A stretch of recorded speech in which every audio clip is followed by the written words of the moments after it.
قیرہ صاحب، ابتدائی طور پہ جو اختلافات، ابہام یا اعتراضات دکھائی دے رہے تھے مولانا کے، وہ ڈائریکٹ ایوان صدر سے دکھائی دے رہے تھے، اور وہ کہتے تھے کہ یہ حکومت نے تو اپنا کام کر دیا ہے، ایوان صدر نے وہ اعتراضات اٹھائے ہیں۔ آج کی میٹنگ میں پیش رفت کیا ہوئی ہے؟ ڈیڈ لاک کا خاتمہ ہوا ہے، اور پھر اس کی ایگزیکیوشن کیا ہوگی؟ پارلیمان کا مشترکہ اجلاس دوبارہ ہوگا یا گزٹ نوٹیفکیشن ہونے کے بعد ترمیم کے پروسیس کی طرف جائیں گے؟ دیکھیے، آج کی میٹنگ میں مولانا نے اپنا نقطہ نظر بڑا بھرپور طریقے سے بیان کیا ہے۔ ان کے نقطہ نظر میں بھی وزن ہے، اور دوسری طرف سے بھی بات ہوئی۔ وزیر اعظم صاحب نے وزارت قانون اور پارلیمانی امور کو یہ حکم دیا ہے کہ اس معاملے کو مولانا کے نقطہ نظر کے مطابق اور قانون اور آئین کی نظر میں اس کو دیکھ کے اس کا پازیٹیو حل اور وہ حل نکل آئے گا۔ اس کے اوپر ڈیٹیل بات ہوئی ہے، ابھی اس کے اوپر بات کرنے کی ضرورت نہیں ہے، کیونکہ کچھ باتیں وہ ہیں جو کمیٹیز میں کی جاتی ہیں اور وہ پبلک میں ابھی نہیں آئے گی۔ جب وہ ڈیٹیل کھلے گی تو اس پہ ڈیبیٹ کریں گے۔ یہ مولانا فضل الرحمان صاحب جو کہہ رہے ہیں، ان کا نقطہ نظر اور حکومت کا نقطہ نظر اور پریزیڈنسی کے تحفظات، ان سب کا خیال رکھتے ہوئے اگر مسئلہ نکل آئے تو یہ مناسب بات ہے۔ سر، اس کے اوپر یہ بتا دیجئے کہ 2019 میں جو معاہدہ ہوا تھا، تب اس کے اوپر عمل درآمد کی یقین دہانی کروانا اور اب اس سے انحراف یا اس میں کوئی اعتراضات ان کی طرف سے آنا، اس کی منطق کیا ہے؟ سر، میں نے صرف ایک گزارش کی ہے کہ کچھ باتیں ہوگی جس پہ ڈیبیٹ وقت میں ہونی چاہیے۔ صحیح۔ ابھی ہم ایگزمپشن پہ بات کریں گے۔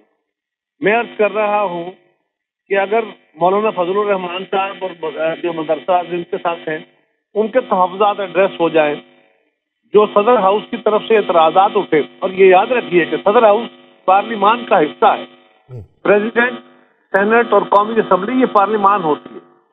ان کے جو ریزرویشن سے جو ان کی نشاندہی تھی، اس کو بھی ایڈریس کر لیا جائے۔ پاکستان کے جو عالمی معاہدات کے تحفظات ہیں، اس کو بھی دیکھ لیا جائے اور معاملہ ایمیکیبلی سیٹل بھی ہو جائے۔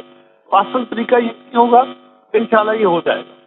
اچھا، ٹھیک۔ سر، دوسری طرف پاکستان تحریک انصاف نے جو اتوار تک کی ڈیڈ لائن دی کہ ہم سے مذاکرات کے حوالے سے کوئی بات چیت کر لیں بصورت دیگر سول نافرمانی کی جو تحریک ہے اس کے پہلے مرحلے کا آغاز ہو جائے گا، تو آپ کیا سمجھتے ہیں کہ اس ضمن کے اندر باضابطہ طریقہ کار یہی ہے کہ ریٹن کے اندر یہ درخواست اسپیکر کو بھجوانی چاہیے کہ مذاکرات کے لیے کوئی پیش رفت ہو، یا پھر پارلیمان کی جو کارروائی کا حصہ گفتگو ہوتی ہے اس کے فلور کے اوپر کھڑے ہو کر انہیں جو بات کر دی، اب اس کے بعد پہل جو ہے وہ حکومت کو کرنی چاہیے؟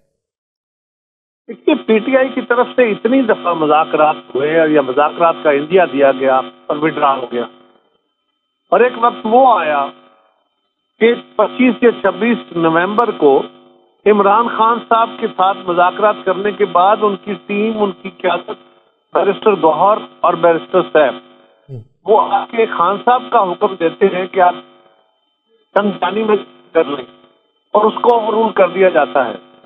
اس مس کی کیفیت میں جو باتیں آگے بڑھ رہی ہیں، اس میں اگر حکومت کی طرف سے تحفظات کا اظہار کیا جا رہا ہے، یعنی پی ٹی آئی کی طرف سے کمیٹی بنائی گئی، اب وہ کمیٹی کب بنائی گئی؟ جبکہ فرد جرم عائد ہو خان صاحب پہ، جنرل فیض کے اوپر فرد جرم عائد ہو گئی، اور بہت سارے ایونٹ گزر گئے۔ لیکن اس کے ساتھ ہی ساتھ اب ایک دن بیرسٹر گوہر کھڑے ہو کے اسمبلی میں کہتے ہیں کہ ہم نے کمیٹی بنا دی ہے اور ہم کوئی شرائط عائد کرنا چاہتے ہیں، انکنڈیشنل مذاکرات ہونے چاہیے، اور یہی ایک طریقہ ہے۔ ہم جو ان کے مطالبات ہیں وہ دیکھ لیے جائیں گے، وہ مطالبات ایجنڈا آئٹم کے طور پہ آ جائیں گے، لیکن اگلے دن بیرسٹر علی ظفر خان صاحب سے مل کے آتے ہیں اور وہ کہتے ہیں کہ جی خان صاحب تو اس بات پہ بڑے ناراض ہیں کہ میری جماعت کیا کر رہی ہے، ان کو تو یہ مطالبات رکھنے چاہیے۔ اگر کنڈیشنلٹیز کے ساتھ مذاکرات کی بات کی گئی تو کوئی نہیں سنے گا، یہ یاد رکھیے۔ شرائط کے ساتھ مذاکرات نہیں ہوتے، اور جو یہ ہے کہ جو اوپر تلوار لٹکانے کی کوشش، کیسے ممکن ہے کہ اب سول نافرمانی کا معنی جانتے نہیں؟ نافرمانی ملکی آقاؤں کے خلاف، انگریز کے خلاف اس وقت کی، وہ تو آپ بیسیکلی ٹیکس دینے سے انکار کر رہے ہوتے ہیں، آپ بل دینے سے انکار کر رہے ہوتے ہیں، آپ بینکوں کے ساتھ کاروبار کرنے سے انکار کر رہے ہوتے ہیں، آپ کہہ رہے خان صاحب نے پہلے کہا بھی تھا، پہلے کر چکے ہیں یہ کام۔ ایسی صورت میں سول نافرمانی احتجاج نہیں، وہ تو ایک انحراف ہے۔ اگر پی ٹی آئی کا یہ خیال ہو کہ اس کے دباؤ میں حکومت کو مجبور کیا جائے، تو مجھے افسوس سے یہ کہنا پڑے گا کہ ہمارے دوستوں نے ماضی میں بھی بہت غلطیاں کی ہیں اور یہ اس سے بڑی غلطی کر رہے ہیں، اور یہ اگر کریں گے تو اس کے بڑے خوفناک ان کے لیے نتائج ہوں گے۔ ان کو اس سے محتاط رہنے کی ضرورت ہے۔ ان کو چاہیے کہ یہ مذاکرات کے لیے جو بھی ان کا ایجنڈا ہے وہ سامنے رکھے، اور حکومت کو بھی اس معاملے میں اب سرعت کے ساتھ آگے بڑھنے کی ضرورت ہے۔ یہ جو ہمارے دوستوں کا خیال ہے کہ ہم نے ایک بات کہہ دی ہے، میڈیا کے ذریعے کہہ دی ہے، گورنمنٹ آپ کو ڈائریکٹلی کہہ رہی ہے، بار بار کہہ رہی ہے، آپ گورنمنٹ کو لکھ کے کہہ دیں۔ لیکن سر میں نے سر بسد احترام میں نے کل یہ حسن رؤوف صاحب سے پوچھا، میں نے کہا جی کہ اتمام حجت کے طور پہ ہی آپ لکھ دیں، کیا اس میں اعتراض ہے، عذر کیا ہے اس میں؟ انہوں نے کہا جی پارلیمان کے فلور کے اوپر جو بھی کچھ بولا جاتا ہے وہ کارروائی کا حصہ بنایا جاتا ہے۔ اب وہاں پہ کھڑے ہو کر اگر ہماری طرف سے یہ بات کر دی گئی ہو کہ ہم مذاکرات کرنا چاہ رہے ہیں اور حکومت نے اس کی تائید بھی کر دی ہو، تو اس سے زیادہ اب اور ریٹرن میں کیا ہو سکتا ہے؟ لیکن اس سے زیادہ اہم بات یہ ہے کہ on the floor of the house اگر پی ٹی آئی کے چیئرمین جو اس وقت الیکٹڈ ہیں بیرسٹر گوہر، وہ ایک بات کہتے ہیں اور بیرسٹر علی ظفر عمران خان سے ملنے کے بعد دوسری بات کہتے ہیں، تو پھر کیا کیا جائے؟ تو ہم یہ نہیں کہہ رہے کہ ٹٹ فار ٹیٹ کریں، ہم یہ کہہ رہے ہیں کہ چیزوں کو درست تناظر میں لے کے چلنے کی کوشش کریں۔ بہت ساری کمیٹیاں بنی جن کو خان صاحب نے ہی بنایا۔ جس دن سپریم کورٹ کے اندر کیس تھا اور پیپلز پارٹی نے ایک تحریک شروع کی تھی مذاکرات ہوں، اور جسٹس بندیال صاحب نے ایک کنڈیشن لگا دی ایک ہفتے کا ٹائم دے کے مذاکرات کا، اور 6 مئی کو مذاکرات فائنل ہو گئے۔ وہ مذاکرات فائنل ہونے کے بعد شاہ محمود قریشی صاحب ایگریمنٹ کر بیٹھے تھے، سائن ہونے تھے، اور خان صاحب نے وڈرا کر لیا۔ اب ایسے مسٹرسٹ کی کیفیت بھی ایک ہے، but even then having said all this, یہ جو مسٹرسٹ اور جو ایروگینس پی ٹی آئی کی طرف سے ہے، میں آج بھی سمجھتا ہوں کہ حکومت کو اس پہ آگے بڑھنے کا رویہ اختیار کرنا چاہیے اور مذاکرات کے ذریعے راستے پیدا کرنے کی کوشش کرنی چاہیے۔ اگر اس میں پی ٹی آئی فیل ہوتی ہے تو یہ ان کی قسمت ہے، لیکن اگر پی ٹی آئی سمجھتی ہے کہ نافرمانی کر کے، اداروں سے لڑ کے، اسٹیبلشمنٹ کے اوپر دباؤ ڈال کے وہ کوئی حل کر سکتے ہیں، تو best of luck for them, کر کے دیکھ لیں۔ ہم تو وہ کہہ رہے ہیں جو ہمارے تجربے کی باتیں، جو ہم سمجھتے ہیں کہ یہ آگے بڑھنے کا راستہ ہے۔ اگر وہ ہمارے راستے سے اتفاق نہیں کرتے، جو انہوں نے ماضی میں بھی نہیں کیا، تو پھر میں ان کو گڈ لک ہی کہہ سکتا ہوں کہ آپ اپنے خیال کے مطابق جو سمجھتے ہیں وہ کر کے دیکھ لیجئے۔ اس میں اگر کامیابی ہوتی ہے اور پاکستان کی بہتری ہوتی ہے تو گڈ لک۔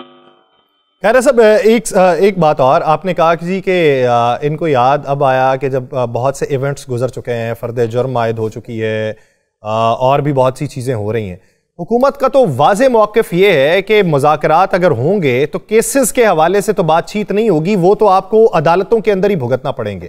تو پھر آپ سمجھتے ہیں کہ اس چیز میں یہ چیز میٹر کرتی ہے؟ دیکھیے، گزارش یہ ہے، وہ کیا کہہ رہے ہیں ہمارے بندوں کو چھوڑیں، ایسی کیفیت میں کیا یہ ممکن ہے؟ آپ اپنی غلطی کا ادراک ہی نہیں کر رہے، آپ ہٹ دھرمی کا شکار ہیں۔ اور اگر میرے ساتھی یہ سمجھتے ہیں، یہ مجھے کہتے ہوئے افسوس ہو رہا ہے، اگر میرے ساتھی یہ سمجھتے ہیں پی ٹی آئی والے کہ یہ مسئلوں کا حل ہے اور یہ وے فارورڈ ہے، تو میں ان کو گڈ لک ہی کہہ سکتا ہوں۔ رانا صاحب سوال۔